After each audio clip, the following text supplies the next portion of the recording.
오늘의 주요 뉴스입니다. 우리나라 작가와 천문학자들이 처음으로 한글로 쓴 편지를 외계로 보냈습니다. 50년 전 외계인에게 쓴 인류 최초의 편지는 전파로 보냈지만 이번에는 레이저를 이용해 단어와 문장, 영상 메시지까지 우주로 전송했습니다. 국내 연구진이 위암 발병의 원인인 헬리코박터균을 잡을 새 치료 약물을 찾아냈습니다. 또 인간의 위점막 세포로 만든 장기 유사체를 이용해 헬리코박터균이 위점액 세포를 어떻게 손상하는지도 밝혀냈습니다. 노란꽃창포 추출물이 세포의 포도당 흡수 능력을 높여 혈당을 낮출 수 있다는 연구 결과가 나왔습니다. 포도당 흡수 능력이 110% 이상 늘어났는데 이는 시중에서 판매되는 당뇨 치료제 효능과 비슷한 수준입니다. 미국 법무부가 구글의 온라인 검색 시장 독점을 해소하기 위해 크롬 강제 매각을 요구하기로 했습니다. 미 당국은 크롬이 구글 검색 엔진의 핵심 경로인 만큼 매각을 통해 검색 시장 경쟁을 촉진할 수 있다고 보고 있습니다. 여러분 안녕하십니까? 사이언스 투데이 시작합니다. 인류가 처음으로 외계 생명체를 향해 메시지를 전달한 지 올해로 50년이 됐는데요. 아직 답신이 오지 않은 가운데 우리나라에서도 첫 한글 편지를 우주로 쏘아보냈습니다. 장하영 기자입니다. 1974년 천문학자 프랭크 드레이크가 외계의 지적 생명체를 대상으로 작성한 최초의 편지, 아레시보 메시지입니다. 1부터 10까지의 수와 사람 모습, 태양계를 1679개의 이진법 숫자로 만들어 당시 가장 생명체가 존재할 가능성이 크다고 생각했던 25,000광년 밖 행성이 빼곡히 모여있는 메시아 13으로 쏘아보냈습니다. 세월이 흘러 이 메시지를 전송한 아레시보 천문대는 붕괴했지만 외계에서의 답장은 아직입니다. The Arecibo message still has a long way to go, traveling through vast space, although it will take another 25,000 years for a possible response. The Arecibo message remains a symbol of our will to connect and explore beyond the known.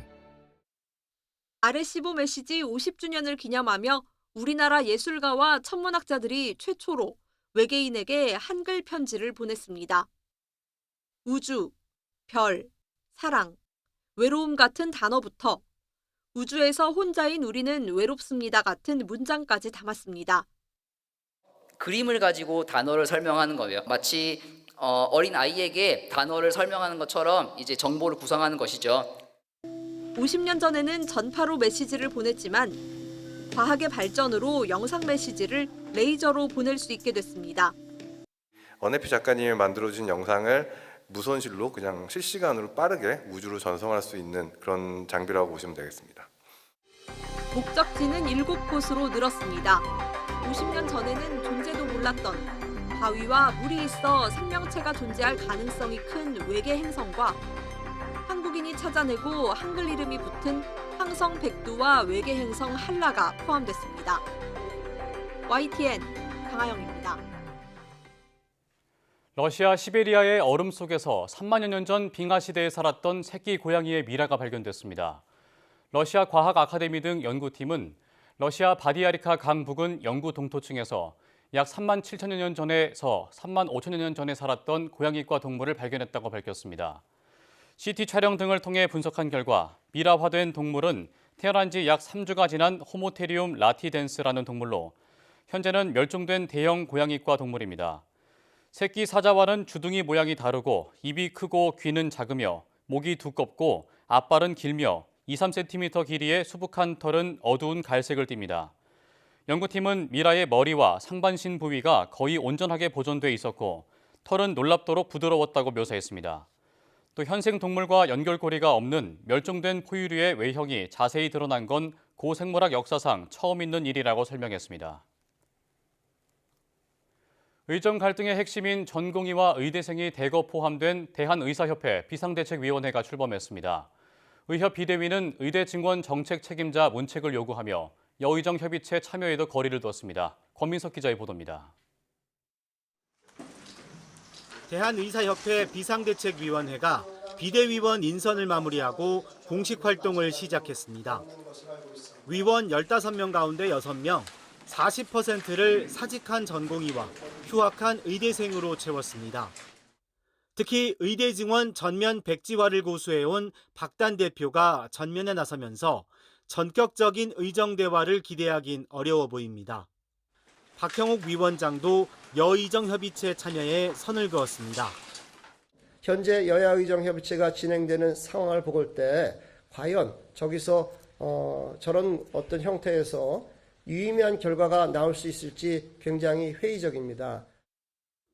의대 증원 책임자 문책도 요구하며 정부가 변하지 않으면 저항과 투쟁밖에 없다고 강조했습니다.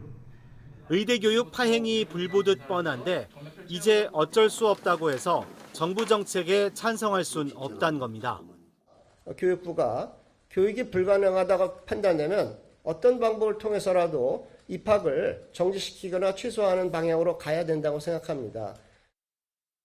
이면택 전 회장 탄핵으로 등장한 비대위마저 정부의 선조치를 요구하면서 당장 화해 무드는 난망해졌습니다. 또 내년 1월까지인 비대위 활동에 전공의와 의대생 목소리가 강하게 반영될 것으로 보여 의정 갈등이 해를 넘길 가능성도 제기됩니다. YTN 권민석입니다. 대학병원을 중증과 응급환자 중심으로 재편하는 사업에 전체 상급종합병원의 90%가 동참했습니다. 보건복지부는 상급종합병원 구조전환 지원사업 4차 참여기관으로 모두 11곳이 선정됐다고 밝혔습니다. 이번에 선정된 병원은 가톨릭대 성모병원과 가톨릭대 성빈센트병원, 가톨릭대 인천성모병원, 계명대 동산병원, 대구가톨릭병원, 동아대병원, 삼성창원병원, 서울대병원, 양산 부산대병원, 전남대병원, 충북대병원입니다. 이에 따라 전체 47개 상급종합병원 가운데 89.3%인 42개 기관이 구조전환에 동참하게 됐습니다. 상급종합병원 구조전환 사업은 의료전달체계 최상위에 있는 상급종합병원이 중증과 응급, 희귀질환 치료에 집중할 수 있도록 재편하는 사업입니다.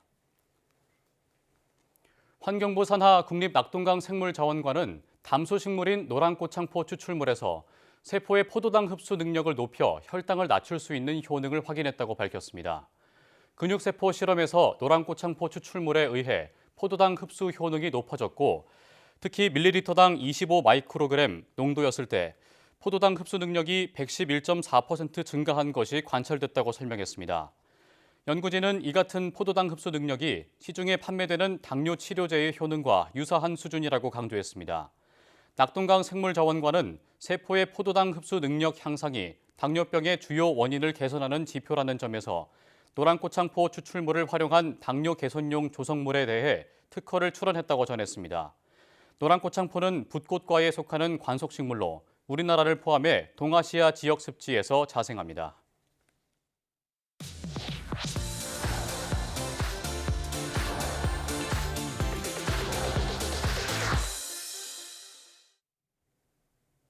사이언스 투데이는 개편을 맞아 기자들의 취재 아이템을 좀 더 깊이 있게 들여다보는 과학 일료를 매주 이 시간에 다룹니다. 오늘은 그 첫 순서로 이성규 기자와 함께하겠습니다. 먼저 헬리코박터 파일로리균을 잡을 새 치료 물질을 찾았다는 내용의 이성규 기자 리포트 보고 오겠습니다. 한국인 5대 암 가운데 하나인 위암. 위암은 불규칙한 식습관과 음주, 운동 부족과 함께 헬리코박터 파일로리균 감염이 발병 위험을 높이는 것으로 알려졌습니다. 헬리코박터균은 강력한 위산에도 생존할 수 있어 세계보건기구가 규정한 1급 발암물질입니다. 헬리코박터균 감염은 위 점막 손상을 일으키고 이게 악화하면 위염이나 위암으로 이어질 수 있습니다. 헬리코박터균은 항생제로 제거할 수 있지만 내성 문제가 있을 수 있고 무엇보다도 손상된 위 점막을 회복하는 치료제는 현재까지 없는 실정입니다. 이런 가운데 국내 연구진이 헬리코박터균으로 인한 위 점막세포의 손상 기전을 처음으로 규명했습니다. 인간의 위 점막세포를 3차원으로 배양한 위 유사체, 즉 위 오가노이드를 만들고 헬리코박터균이 분비하는 독소로 인한 변화를 관찰했습니다.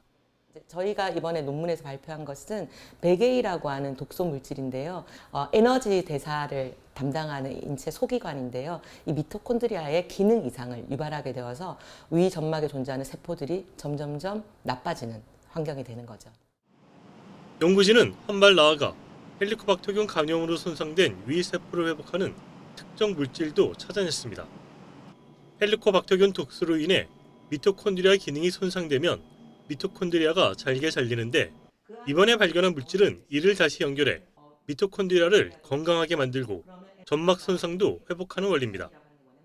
인체 임상시험 등 상용화까지는 많은 과정이 남았지만 헬리코박터균 감염을 치료하는 새로운 방식의 신약 개발로 이어질지 기대됩니다. YTN 사이언스 이성규입니다. 스튜디오에 이성규 기자 나와 있습니다. 안녕하십니까? 안녕하세요.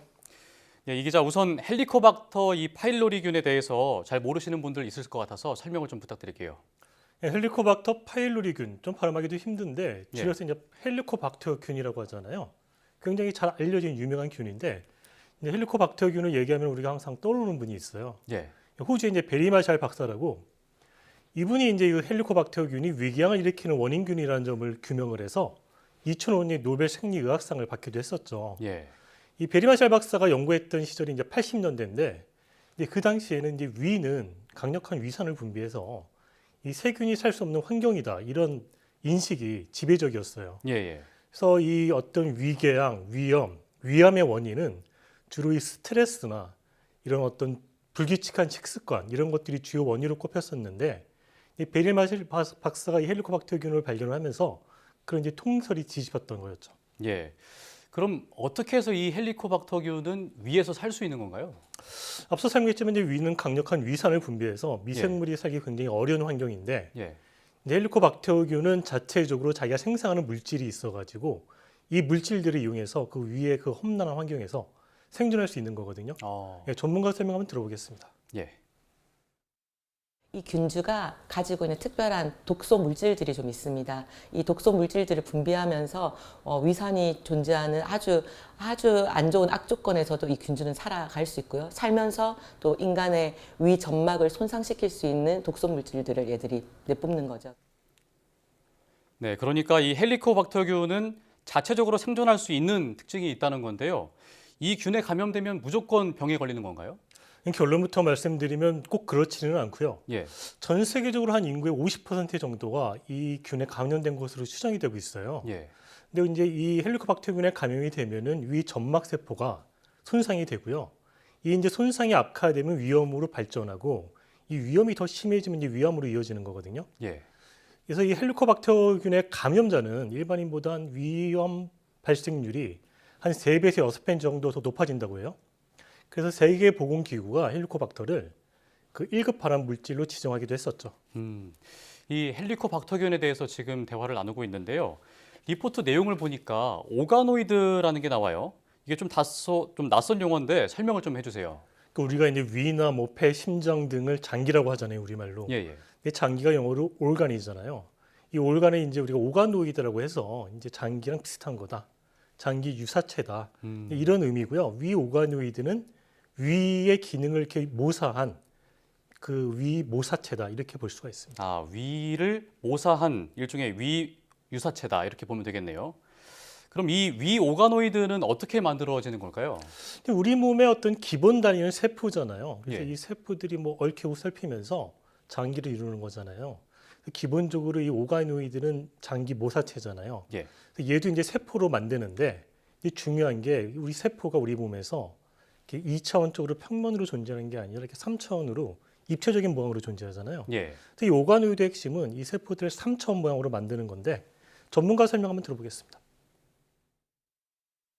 일반적인 세포 모델은 보통 우리가 2차원으로 평면으로 세포를 키우는데요. 얘는 우리 장기나 조직은 사실은 3차원이잖아요. 3차원 구조를 가지고 있으면서도 어떤 특정 장기나 조직에는 한 가지 세포 타입만 있지 않아요. 굉장히 다양한 세포들이 있거든요. 그 세포 타입도 다양하게 다 가지고 있고요. 오가노이드는. 그리고 기능성도 가지고 있기 때문에 사실은 기존의 세포 모델과는 다르게 인간 장기를 모사할 수 있는 훨씬 더 좋은 특정 인간 장기를 정밀하게 모사할 수 있는 장기 모사 모델로 이제 쓰는 거고요. 이런 측면에서 이제 우리가 뭐 오가노이드를 다른 말로 미니 장기라고도 부르죠. 그럼 오가노이드가 장기 모사 모델이라는 건데요.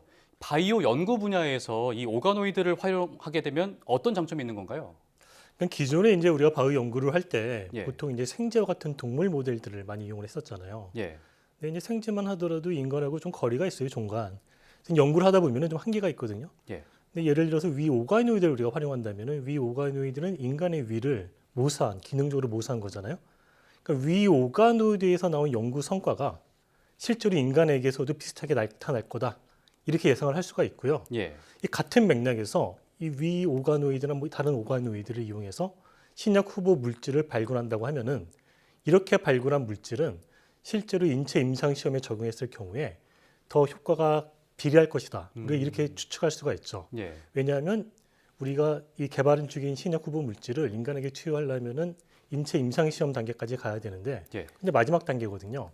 그 이전에는 아무도 몰라요, 인간에서 어떻게 될지를.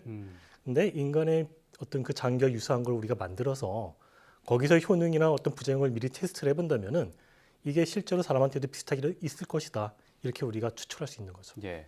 안전성 측면에서 확실히 더 좋아질 것 같습니다. 방금 또 신약 개발을 언급을 하셨는데요. 이 신약을 개발할 때 인체 임상 시험에 들어가려면 전통적으로는 동물 실험을 했어야 되잖아요. 근데 요즘은 이 동물 실험이 또 필수가 아니라고 하는데 이건 또 무슨 얘기일까요? 기존에는 이제 우리가 신약 개발을 하면은 신약 개발의 마지막 단계가 이제 인체 임상 시험이라고 말씀드렸잖아요. 예. 근데 인체 임상 시험에 들어가기 전에 반드시 동물 실험을 해야 했어요. 왜냐하면 우리가 개발 중인 그 물질이 사람한테 독성이 있는지 없는지를 사람한테 쓸 수는 없잖아요. 예. 그 전에 이제 동물한테 한번 확인을 해보자 이런 차원에서 이제 동물 실험을 했었는데, 아까도 설명드렸지만 동물은 사람과 종간 거리가 있기 때문에 동물 실험의 결과가 반드시 비례하지가 않아요. 이게 무슨 말이냐면 아무리 동물 실험에서 결과가 좋게 나왔다고 하더라도 사람에게서는 효과가 전혀 없을 수도 있거든요. 그래서 좀 뭐 이런 동물 실험을 대체할 다른 시험법이 뭐가 있느냐, 예. 좀 이런 거를 찾아보자는 움직임이 있었고요. 최근에 이제 미국 FDA가 그런 거와 관련해서 관련 규정을 개정을 했는데 한번 설명 들어보겠습니다. 예. 특히나 2022년 이제 말에 미국에서는 사실 FDA에서는 더 이상 동물 실험 결과가 필수적이지 않다라고 했어요. 신약을 승인할 때. 그 말은 대체 모델, 대체 시험법이 필요하다는 거죠. 그 지금 현재 가장 앞서고 있는 대체 모델이 바로 이 오가노이드라고 할 수 있습니다. 지금 이제 인터뷰에서 말했듯이 오가노이드가 이제 그 동물 실험을 대체할 모델에서 가장 앞서 있다 이렇게 말씀했잖아요. 예. 근데 이제 오가노이드는 꼭 그런 동물 실험 대체뿐만 아니라 어떤 신약 물질을 찾는 그 스크리닝, 이걸 이제 스크리닝이라고 그러거든요. 예. 그런 것이 굉장히 유용한 툴이거든요. 근데 지금 막 태동기 단계이기 때문에 앞으로 이제 더 많은 분야 바이오 연구에서 응용될 것으로 기대가 되고 있습니다. 예. 오늘은 헬리코박터균과 질병 연구의 최신 모델인 오가노이드에 대해서 이성규 기자와 함께 살펴봤습니다. 오늘 말씀 고맙습니다.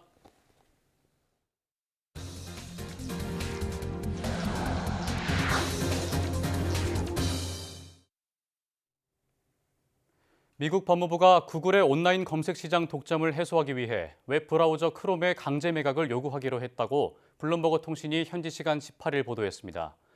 소식통은 법무부 반독점 담당 고위 관계자들이 지난 8월 구글이 검색 시장을 불법적으로 독점했다고 판결한 워싱턴 DC 연방법원 재판부에 반독점 조치로 크롬 매각을 요구할 예정이라고 밝혔습니다. 크롬은 구글의 웹 브라우저로 미국 시장에서 시장 점유율 61%를 차지하고 있으며 전 세계에서도 가장 많이 사용됩니다. 소식통은 크롬이 구글 검색 엔진을 사용하는 핵심 경로인 만큼 미 당국은 크롬 매각을 통해 검색 시장 경쟁을 촉진할 수 있을 것으로 보고 있다고 전했습니다. 이번 법무부의 크롬 매각 요구 방침은 안드로이드를 매각해야 한다는 당초의 입장에서 한 발짝 물러선 것이라고 소식통은 전했습니다. 또 더 좋은 경쟁 체제를 갖춘 검색 시장 여건을 조성할 수 있는 방안이 나온다면 법무부는 크롬 매각 여부도 검토할 수 있다고 덧붙였습니다. 도널드 트럼프 미국 대통령 당선인이 트럼프 2기의 실세로 꼽히는 일론 머스크 테슬라 최고 경영자의 우주기업 스페이스X의 우주선 발사를 참관할 예정입니다. 뉴욕타임스와 CNN 등은 트럼프 당선인이 미국 동부 시간으로 19일 오후 5시 텍사스주에서 진행되는 우주선 스타쉽의 6번째 지구궤도 시험 비행 발사 현장에 참석할 계획이라고 보도했습니다. 뉴욕타임스는 이를 두고 머스크가 차기 대통령과 더욱 가까워지고 있다는 걸 보여준다고 평가했습니다. CNN 역시 트럼프 조직에서 머스크의 역할이 커지고 있는 또 다른 예라고 진단했습니다. 올해 대선에서 트럼프 당선인에게 거액의 정치 자금을 쏟아부은 뒤 최측근으로 부상한 머스크는 지난 5일 대선일부터 주요 행사 때마다 트럼프 당선인과 동행하고 있습니다. 티몬과 위메프의 대규모 미정산 사태의 최종 책임자로 지목된 구영배 큐텐그룹 대표 등 경영진들에 대한 구속영장이 또 기각됐습니다.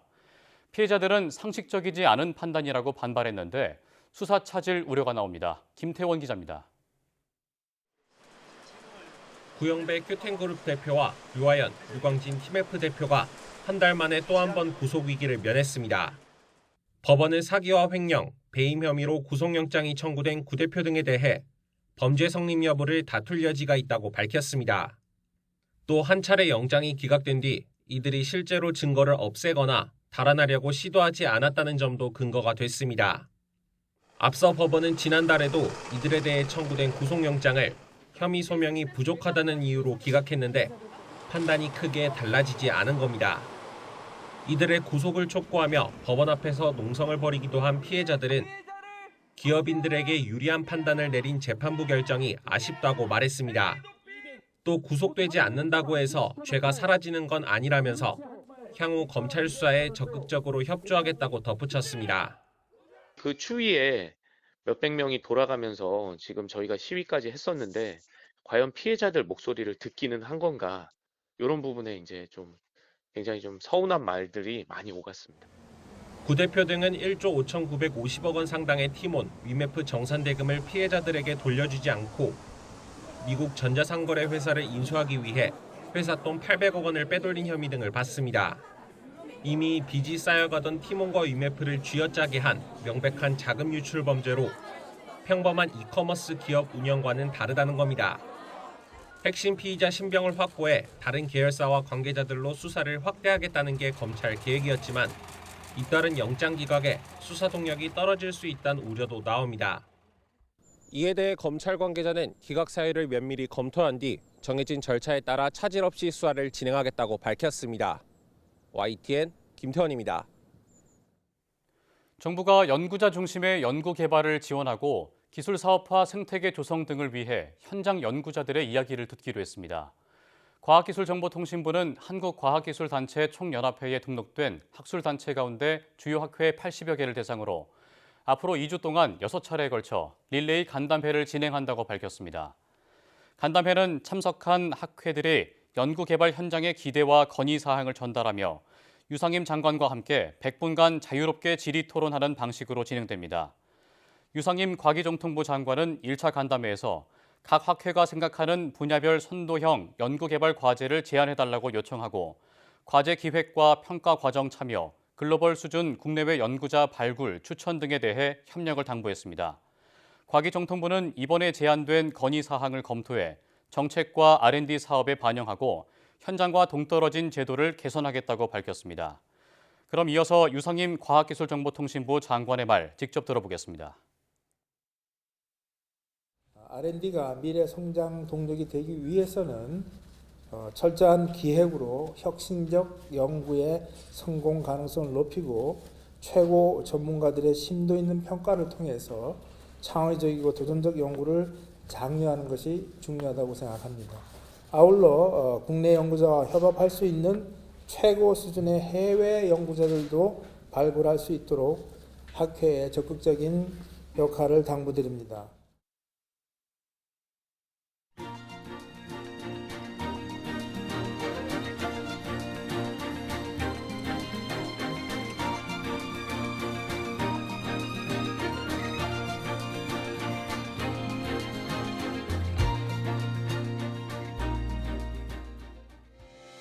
오늘 과학 일열 시간에는 인간의 장기를 모사한 오가노이드에 대해 짚어봤는데요. 인체 임상 시험을 하기 전에 오가노이드를 이용하면 동물 실험을 하지 않아도 신약의 안정성을 높일 수 있을 것으로 기대됩니다.